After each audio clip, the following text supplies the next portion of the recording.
L'esprit du prédateur. Pas l'agressivité stupide. Pas la domination gratuite. L'esprit du prédateur. Le lion ne chasse pas par colère. Il chasse par stratégie, par patience, par timing parfait. Machiavel observait deux types d'hommes, les proies et les prédateurs. Les proies réagissent, elles subissent, elles espèrent que les choses s'arrangent.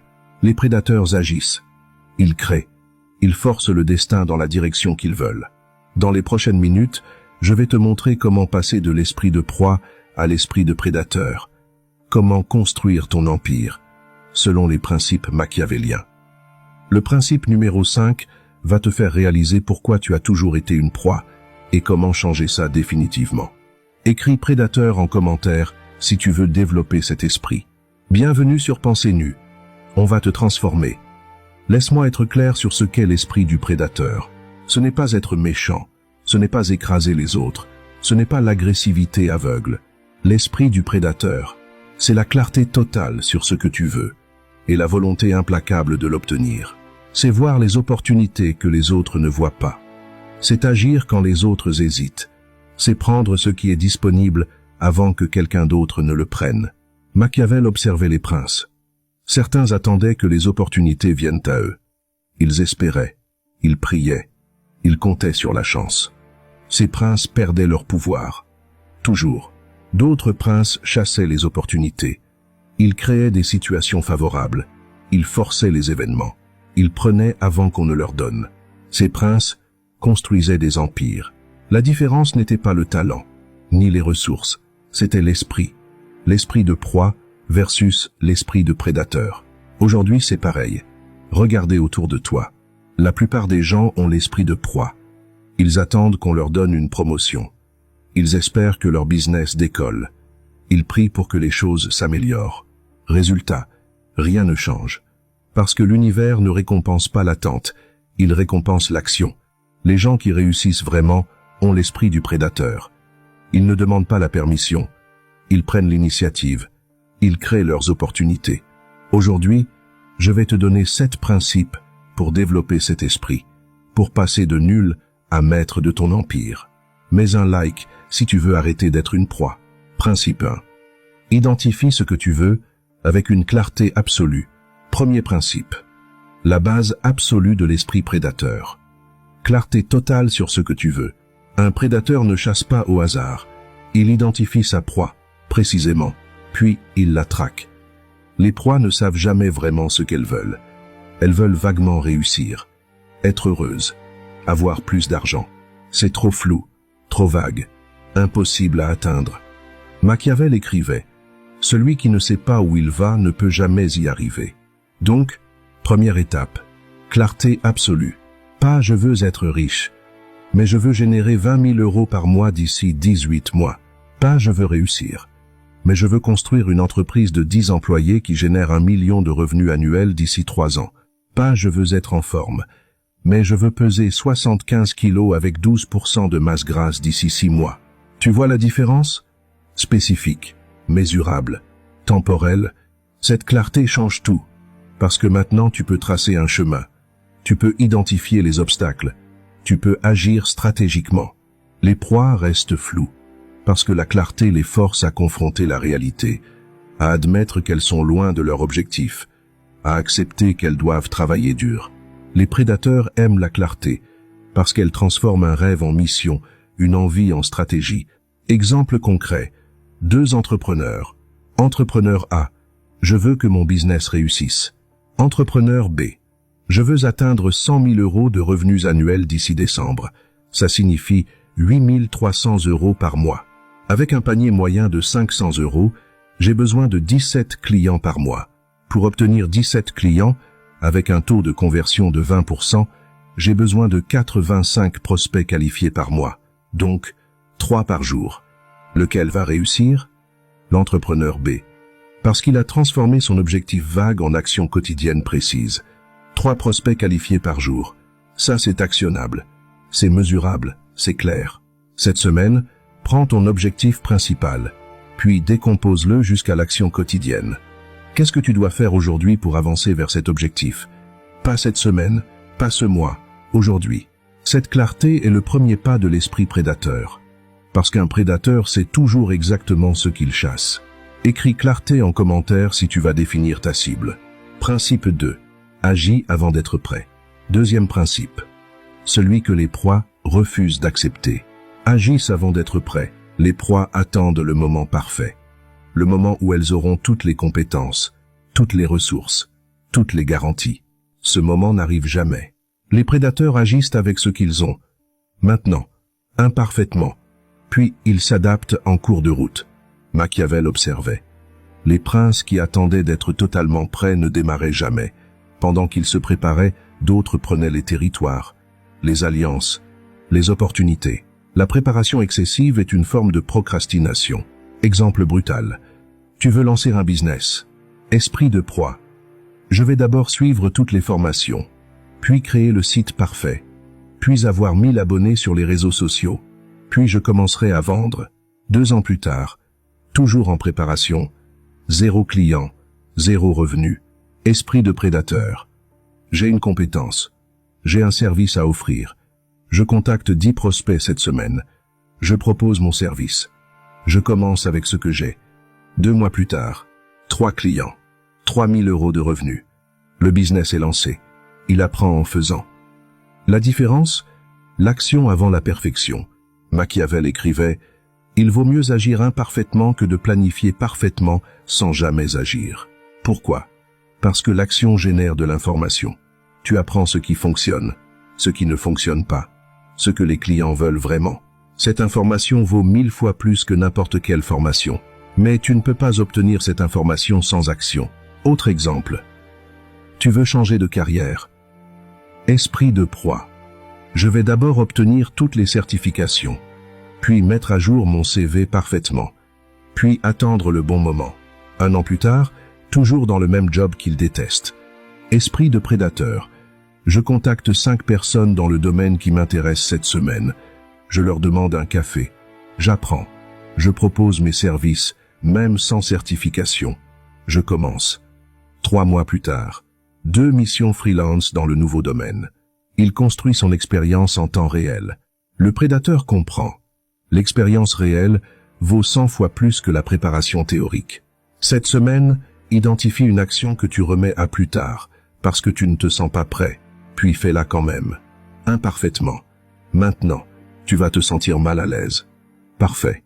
L'inconfort est le signe que tu grandis. Mets un like si tu vas agir avant d'être prêt. Principe 3. Prends des risques calculés, pas des paris stupides. Troisième principe. La nuance que beaucoup ratent. Prendre des risques calculés, pas des paris stupides. Un prédateur prend des risques. Toujours.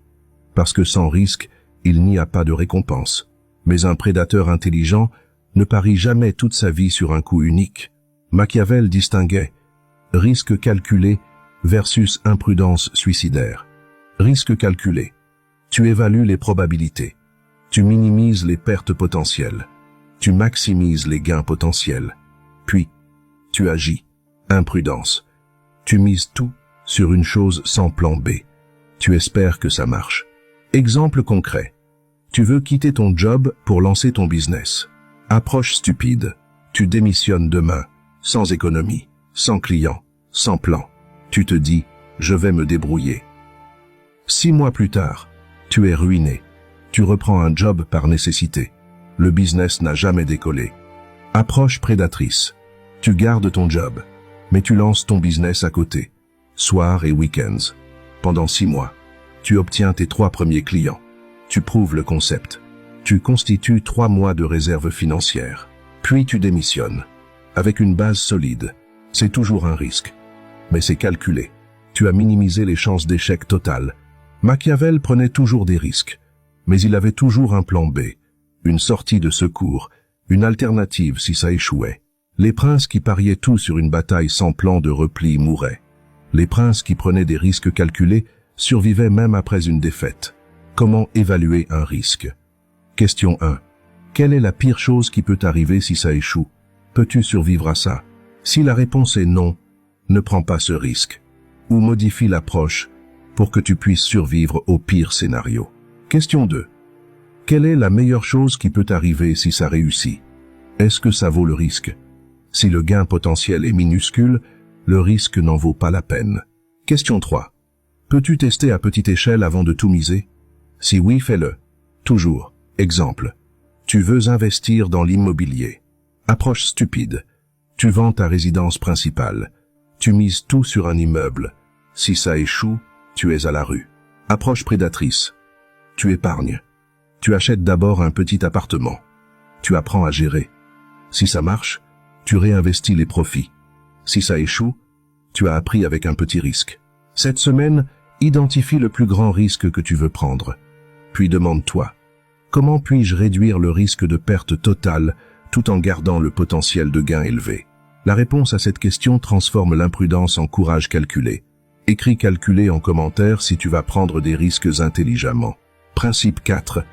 Entoure-toi de plus forts que toi. 4e principe. Celui qui accélère ta croissance, exponentiellement. Entoure-toi de gens plus forts que toi, dans tous les domaines importants. Les proies s'entourent de gens qui les rassurent, qui les confortent, qui ne les challenge jamais. Résultat, stagnation. Parce qu'ils ne grandissent jamais au-delà de leur niveau actuel. Les prédateurs s'entourent de gens qui les poussent, qui les challengent, qui sont meilleurs qu'eux dans certains domaines. Résultat, croissance constante. Parce qu'ils sont forcés d'élever leur niveau. Machiavel conseillait, un prince sage s'entoure de conseillers plus intelligents que lui dans leurs domaines respectifs. Un prince stupide s'entoure de gens moins intelligents pour se sentir supérieur. Le prince sage construit un empire. Le prince stupide perd le sien. Exemple concret. Tu lances un business. Approche proie. Tu recrutes des gens moins compétents que toi. Parce que c'est rassurant. Tu es le meilleur du groupe. Ton ego est satisfait. Résultat. Ton business ne grandit jamais au-delà de ton niveau de compétence personnelle. Plafond. Bas. Bas. Approche prédatrice. Tu recrutes des gens meilleurs que toi dans leur domaine. Un développeur meilleur que toi en code. Un marketeur meilleur que toi en acquisition. Un vendeur meilleur que toi en clôture. Résultat. Ton business grandit au-delà de tes compétences personnelles. Plafond élevé. Autre exemple. Ton cercle social. Approche proie. Tu restes avec tes amis d'enfance. Ils sont confortables, familiers. Ils ne te jugent pas, mais ils gagnent tous 2000 € par mois. Ils n'ont aucune ambition. Ils passent leurs week-ends à boire. Résultat. Tu stagnes à leur niveau. Parce que ton environnement détermine tes standards. Approche prédatrice. Tu identifies des gens qui réussissent dans ton domaine. Tu les contactes. Tu demandes des conseils. Tu rejoins des groupes où le niveau moyen est au-dessus du tien. C'est inconfortable. Tu es le moins bon du groupe initialement. Résultat. Tu es forcé d'élever ton niveau pour rester pertinent. Croissance rapide. Machiavel écrivait « Montre-moi tes 5 personnes les plus proches, je te dirai qui tu es dans 5 ans. » Cette observation est brutalement vraie. Si tes 5 personnes les plus proches gagnent 30 000 € par an, tu gagneras probablement autour de 30 000. Si tes 5 personnes les plus proches gagnent 150 000 € par an, tu gagneras probablement autour de 150 000. Ton environnement détermine tes standards. Tes standards déterminent tes actions. Tes actions déterminent tes résultats. Cette semaine, évalue tes 5 personnes les plus proches. Sont-ils au niveau où tu veux être ou en dessous? Si en dessous, ce n'est pas que tu dois les abandonner, mais tu dois ajouter de nouvelles personnes à ton cercle. Des gens qui sont déjà où tu veux aller. Comment les trouver? Événements, conférences, groupes en ligne, communautés. Ils existent. Va les chercher. Mets un like si tu vas élever ton environnement. Principe 5. Deviens obsédé, pas équilibré. 5e principe. Celui qui va à l'encontre de tout ce qu'on t'a dit devient obsédé, pas équilibré. La société prône l'équilibre. Work-life balance. Ne travaille pas trop. Prends du temps pour toi. Tout ça est vrai pour les gens qui veulent une vie normale, confortable, moyenne. Mais tu ne veux pas ça. Tu veux construire un empire. Et les empires ne se construisent jamais avec l'équilibre. Ils se construisent avec l'obsession. Machiavel observait, tous les grands princes avaient une période d'obsession totale, où ils ne pensaient à rien d'autre, où ils sacrifiaient tout le reste. Cette période durait des années. Et c'est exactement cette obsession qui créait leur empire. Après, une fois l'empire établi, ils pouvaient se permettre l'équilibre. Mais pendant la construction, obsession totale. Exemple brutal. 2 entrepreneurs. Entrepreneur A. Je travaille 40 heures par semaine sur mon business. Le reste du temps, je fais du sport, je vois mes amis, je regarde des séries. Équilibre. Entrepreneur B.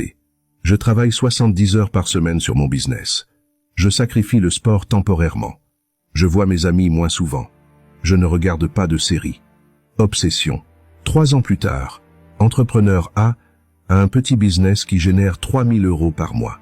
Entrepreneur B a une entreprise qui génère 30 000 € par mois. 10 fois la différence. Parce que l'obsession produit des résultats exponentiellement supérieurs.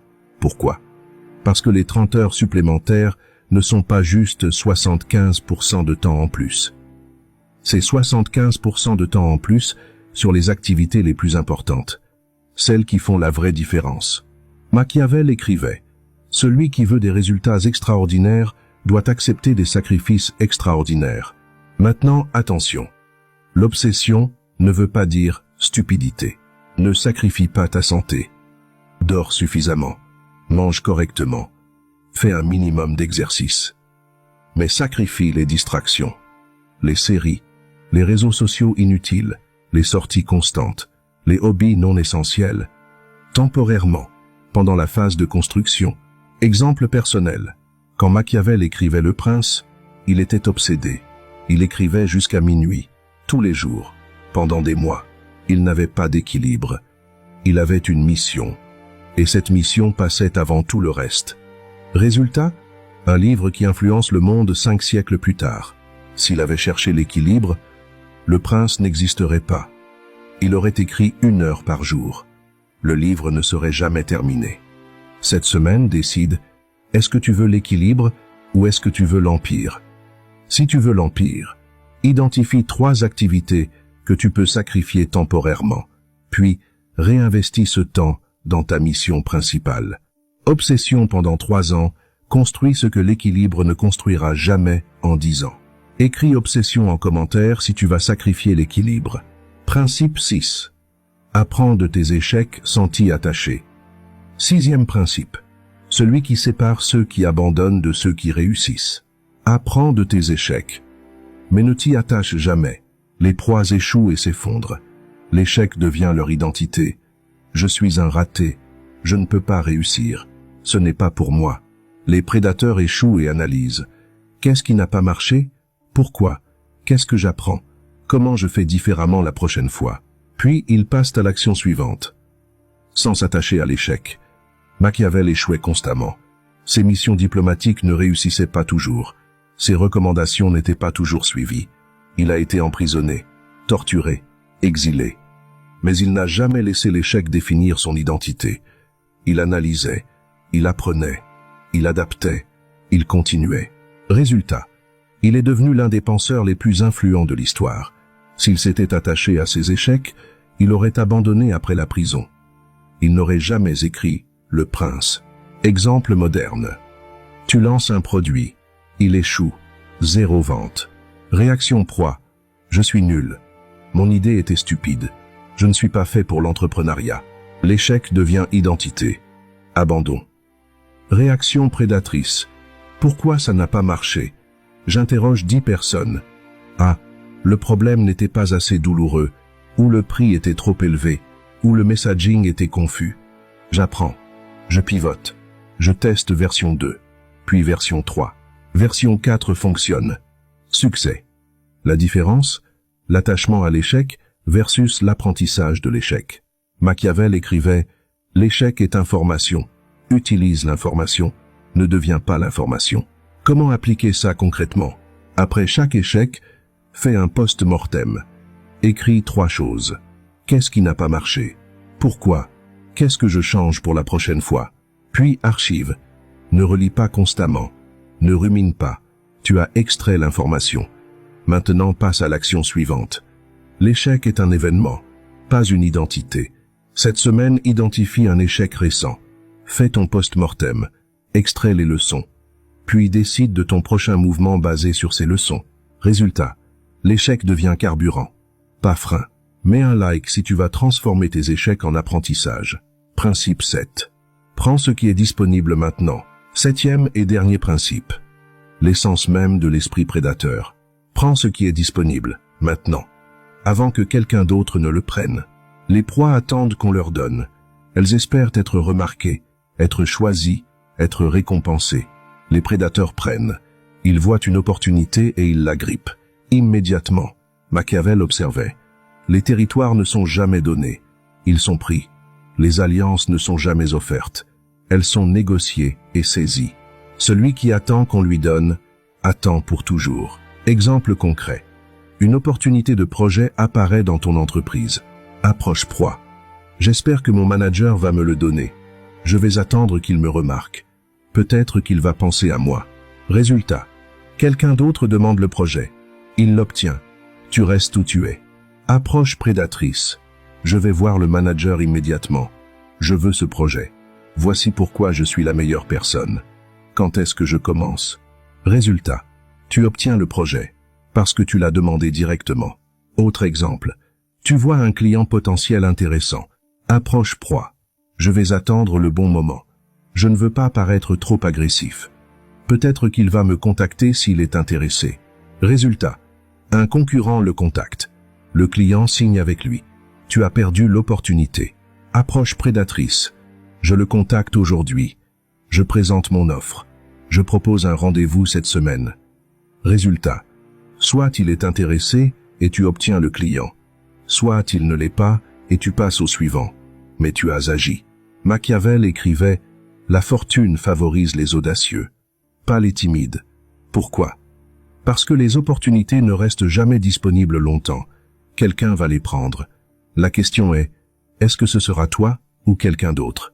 Le prédateur comprend. Dans un monde compétitif, hésiter c'est perdre. Comment développer ce réflexe? Règle simple. Quand tu vois une opportunité, agis dans les 24 heures. Pas la semaine prochaine. Pas quand tu seras prêt. Dans les 24 heures. Envoie l'email. Fais l'appel. Propose le rendez-vous. Demande le projet. Le pire qui peut arriver. On te dit non. Et tu passes à l'opportunité suivante. Le meilleur qui peut arriver, tu obtiens exactement ce que tu veux. Cette semaine, identifie une opportunité que tu as vue, mais que tu hésites à saisir. Puis, saisis-la. Aujourd'hui. Avant que ton cerveau ne trouve 1000 excuses. L'action rapide est la signature de l'esprit prédateur. Écris « Je prends » en commentaire si tu vas saisir tes opportunités. Voilà. 7 principes pour développer l'esprit du prédateur. Pour passer de nul à maître de ton empire. 1. Identifie ce que tu veux avec clarté absolue. Spécifique, mesurable, temporel. 2. Agis avant d'être prêt. L'action imparfaite vaut mieux que la préparation parfaite. 3.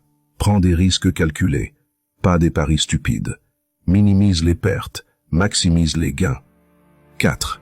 Entoure-toi de plus forts que toi. Ton environnement détermine ton niveau. 5. Deviens obsédé, pas équilibré. Les empires se construisent avec l'obsession. 6. Apprends de tes échecs sans t'y attacher. L'échec est information, pas identité. 7. Prends ce qui est disponible maintenant, avant que quelqu'un d'autre ne le prenne. Ces principes ne sont pas confortables. Ils ne sont pas faciles.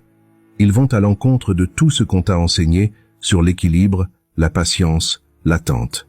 Mais voici la vérité brutale. Ces enseignements sont conçus pour créer de bons employés, pas des bâtisseurs d'empires. De bons employés attendent, demandent la permission, cherchent l'équilibre, évitent les risques. Les bâtisseurs d'empires agissent, prennent l'initiative, s'obsèdent, prennent des risques calculés. Axac est bâti. Machiavel comprenait. Le monde appartient aux prédateurs, pas aux proies. Pas parce que c'est juste, pas parce que c'est moral, mais parce que c'est la réalité. Les opportunités sont limitées. Les ressources sont limitées. Le temps est limité. Dans cet environnement limité, celui qui attend se retrouve avec les restes. Celui qui agit obtient le meilleur. C'est brutal, mais c'est vrai. Maintenant, tu as 2 choix. Tu peux continuer avec l'esprit de proie. Attendre que les choses s'améliorent. espérer être remarqué, prier pour la chance, vivre une vie confortable et moyenne. Ou, tu peux développer l'esprit du prédateur, identifier clairement ce que tu veux, agir avant d'être prêt, prendre des risques calculés, t'entourer de plus forts, devenir obsédé, apprendre de tes échecs, prendre ce qui est disponible, vivre une vie extraordinaire, construire ton empire. Le choix semble évident. Mais la plupart ne le feront jamais, parce que l'esprit de prédateur demande du courage, de l'inconfort, du sacrifice temporaire. L'esprit de proie est plus facile, plus confortable, plus socialement acceptable. Mais il ne construit jamais rien de grand. Commence cette semaine. Choisis un principe, juste un. Applique-le radicalement. Identifie ton objectif avec clarté totale. Ou agis sur quelque chose avant d'être prêt. Ou contacte quelqu'un plus fort que toi. Ou sacrifie une distraction pour ton obsession. Ou prends une opportunité disponible maintenant. Un principe, une semaine, une action. Puis, observe ce qui change, dans ta mentalité, dans tes résultats, dans la façon dont les autres te perçoivent.